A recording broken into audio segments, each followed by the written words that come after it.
Hello everyone. तो आज के क्लास में हम लोग देखने वाले हैं एक टॉपिक जो हिस्ट्री से बनता है, जैन धर्म। और जैन धर्म से रिलेटेड जितने भी इम्पोर्टेंट फैक्ट्स हैं जो आज तक एग्ज़ाम में क्वेश्चन अराइज हुए हैं, जहाँ से भी, वो सारे पॉइंट्स हम लोग इस वीडियो में देखेंगे। चलिए शुरू करते हैं। तो जैन धर्म के प्रथम तीर्थंकर तो बहुत सारे थे, 24 तीर्थंकर थे। उसमें से जो मेन हैं हम लोग सिर्फ उसको देखेंगे जिससे बार बार क्वेश्चन पूछा जाता है, क्योंकि सबसे क्वेश्चन अराइज नहीं होता है। तो जिनसे क्वेश्चन अराइज होता है हम लोग सिर्फ उसको देखेंगे। तो जैन धर्म के प्रथम तीर्थंकर जो थे वो थे हमारे ऋषभदेव। प्रथम तीर्थंकर कौन थे? हमारे ऋषभदेव। 21 तीर्थंकर जो थे वो थे अरिष्टनेमी। ठीक है। 23 तीर्थंकर थे हमारे पार्श्वनाथ। और 24वें तीर्थंकर जो सबसे ज़्यादा इम्पोर्टेंट हो जाता है वो थे हमारे महावीर स्वामी। तो आपको यही 4 मेन तीर्थंकर जैन धर्म के अंदर याद रखना है। पहला है ऋषभदेव, 21वें हैं हमारे अरिष्टनेमी, 23वें हैं हमारे पार्श्वनाथ और 24वें हैं हमारे महावीर स्वामी। ठीक है। आगे देखते हैं हम लोग महावीर स्वामी। 24वें जो हमारे तीर्थंकर है महावीर स्वामी, ये सबसे ज़्यादा इम्पोर्टेंट बन जाता है जब हम जैन धर्म की बात करते हैं। ठीक है। तो महावीर स्वामी का दूसरा नाम था क्या? वर्धमान। ठीक है। वर्धमान भी महावीर स्वामी का एक नाम है। उसके बाद इनका जन्म हुआ था 540 BC। और कहाँ हुआ था जन्म? वैशाली कुंडग्राम में महावीर स्वामी का जन्म हुआ था। तो महावीर स्वामी के बारे में क्या इंपॉर्टेंट फैक्ट्स बना?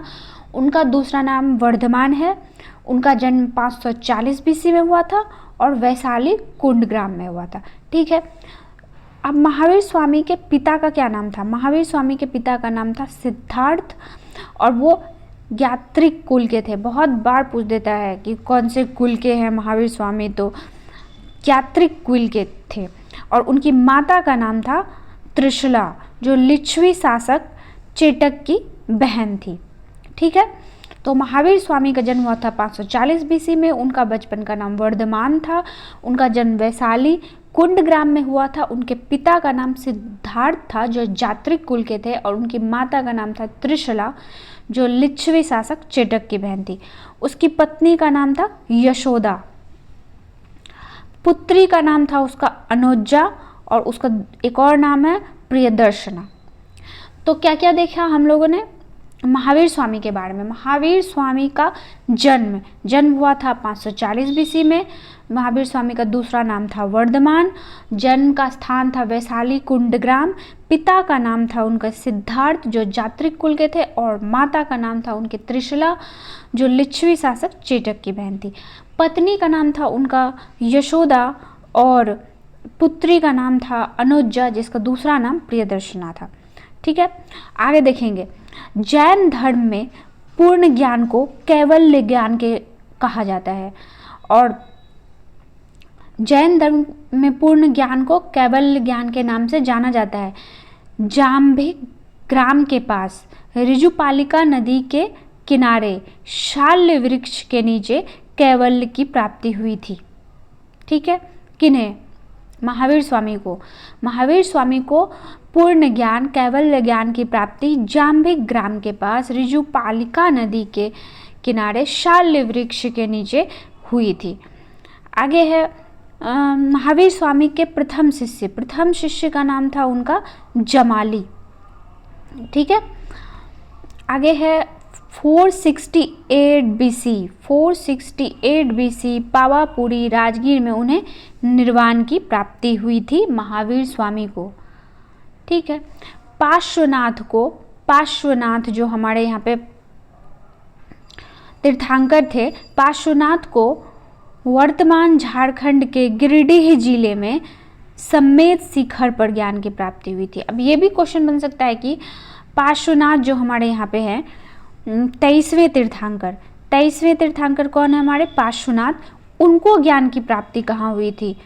तो उन्हीं के बारे में यहाँ पे दिया गया है कि पार्श्वनाथ को वर्तमान में झारखंड का जो गिरिडीह जिला है के समेत शिखर पर ज्ञान की प्राप्ति हुई थी और उन्होंने 4 महाव्रत दिया।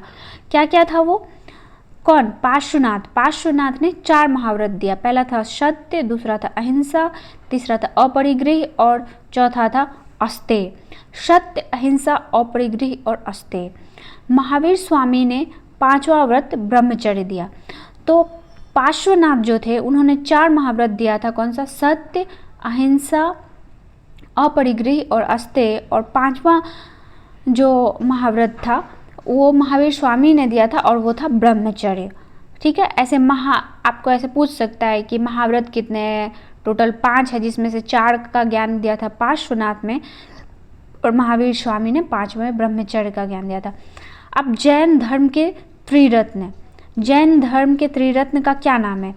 सम्यक ज्ञान, सम्यक दर्शन और सम्यक चरित्र।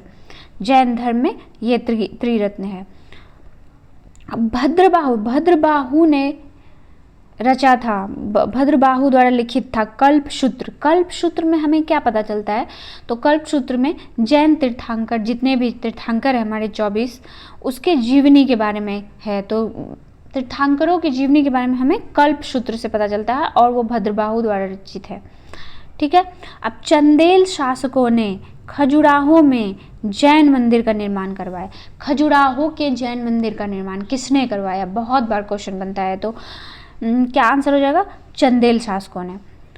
कर्नाटक के श्रावणबेल गोला में बाहुबली की विशाल मूर्ति है। ठीक है, अब आते हैं हम लोग जैन संहिता के बारे में। तो टोटल कितने जैन संहितियाँ हुई थी वो देख लेते हैं। ठीक है, तो प्रथम जैन संहिता हुआ था हमारा 300 BC में और कहाँ हुआ था? पाटलिपुत्र में। और अध्यक्ष कौन थे? स्थूलभद्र। प्रथम जैन संहिता, ऐसे तो टोटल 2 ही जैन संहिता हुई थी और पहला था प्रथम जैन संहिता 300 BC में हुआ था पाटलिपुत्र में और अध्यक्ष थे स्थूलभद्र। ठीक है, और दूसरा जैन संहिता, ये बौद्ध संहिता यहाँ पे गलती से लिखा गया, बौद्ध नहीं, जैन संहिता होगा। द्वितीय जैन संहिता, 2 जैन संहितियाँ हुई थी। पहला हुआ था पाटलिपुत्र में और पाटलिपुत्र में 300 BC में और अध्यक्ष थे स्थूलभद्र। और दूसरा जो जैन संहिता हुआ था वो हुआ था 512 ईस्वी में। ठीक है, और वल्लभी गुजरात में हुआ था और अध्यक्ष थे उनके क्षमा श्रवण। ठीक है, अब दिगंबर और श्वेतांबर क्या है? तो जैन धर्म बाद में जाके 2 भाग में विभाजित हो गया था, दिगंबर और श्वेतांबर में। तो दिगंबर के संस्थापक जो थे वो थे भद्रबाहु और श्वेतांबर के जो थे वो थे Sthulabhadra.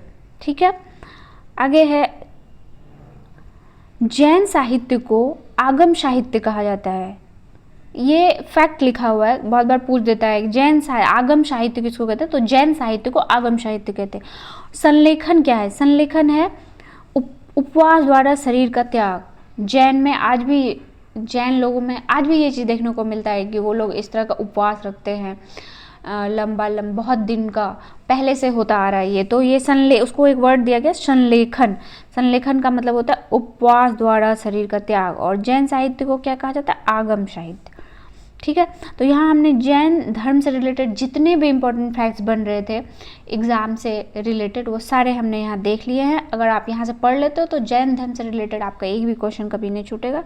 Thank you so much.